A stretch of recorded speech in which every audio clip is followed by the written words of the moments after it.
দিশায় আমরা চলতাম। যাবতীয় গন্ডগোল এই যে টাইম পিরিয়ডটায় জুলাই মাস অবধি ছিল, দেখুন পূর্ব পশ্চিম হয়েই চলেছে, থামছে?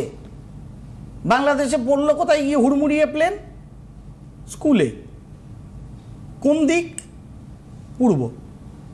এর আগে 12ই জুন পড়েছিল পশ্চিমে, গুজরাটে। অদ্ভুত ব্যাপার, ওখানে 12 তারিখ, এখানে 21 তারিখ। এগুলো খেয়াল করছি না আমরা। রোজ ইরানে কিছু না কিছু ফাটছে, কোথাও কিছু নেই। থাইল্যান্ড কম্বোডিয়ার যুদ্ধ লেগে গেল। কোন দিকের country? South east. This is astrology. কোথায় কোন পরিপ্রেক্ষিতে কি যাবে? সুতরাং একদম অগস্টের শুরুতে আমরা প্রায় দাঁড়িয়ে আছি, মানে জুলাইয়ের এন্ড, অগস্ট আসবে।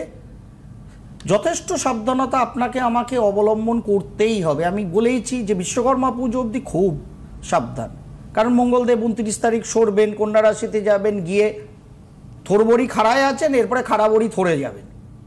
এখন কেতুর সাথে রাহু দৃষ্টিতে আছেন, এরপরে ডাইরেক্ট শনি মঙ্গল ফ্ল্যাশ চলবে।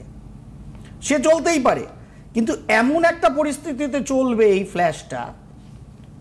আগেও বলেছি যে এমন একটা কন্ডিশনে গিয়ে পৌঁছাচ্ছে এই ফ্ল্যাশটা। শুক্রদেব আগামীকালই মিথুন রাশিতে চলে যাবেন, বৃহস্পতি শুক্র একত্রিত হবেন। বৃহস্পতি শুক্র যখনই কোনো রাশির ঘরে একত্রিত হন, বছরে একবার হন ইন জেনারেল, যখনই হন তখনই ভালো মন্দের উত্থানে হয় ভালোর বৃদ্ধি, নয় মন্দের বৃদ্ধি হয়।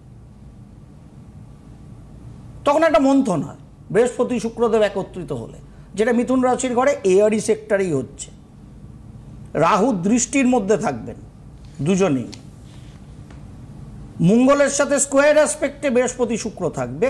আমার দেশের জন্য আগামী 1 মাস খুব অ্যালার্মিং, আগামীকাল থেকে যেটা শুরু হবে।